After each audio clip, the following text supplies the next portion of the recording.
Ito ang arkitekturo. Ang bawat gusali, maliit man o malaki, ay dapat nakadisenyo sa paraang ang bawat gumagamit nito ay may malinaw na ligtas na landas para makalabas sa oras ng emergency. Ang tawag dito ay means of egress. Ang means of egress ay ang tuloy-tuloy at walang patid na paglalakbay mula sa anumang sulok ng loob ng gusali patungo sa labas o pampublikong lugar.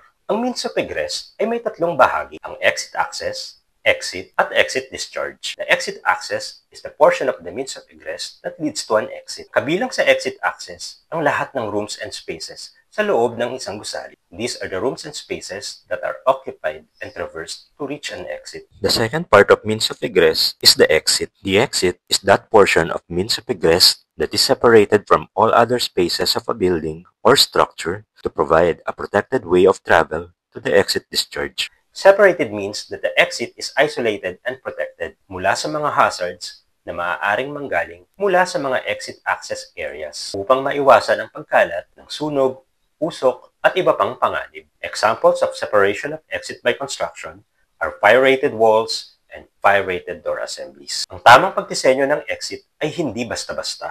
Maraming konsiderasyon sa tamang pagdisenyo nito. Kabilang na dito ay ang mga sumusunod. Tamang bilang ng dami ng exits per floor. Mga pinahihintulutang uri ng exit. Tamang travel distance tungo sa exit mula sa pinakamalayong sulok sa loob ng gusali. Tamang sukat ng lapad ng mga pinto, hagdanan, corridors, at passageways. At higit sa lahat, tamang duration ng mga fire-rated assemblies. Kung ito pa dapat ay 1 oras, 2 oras o higit pa.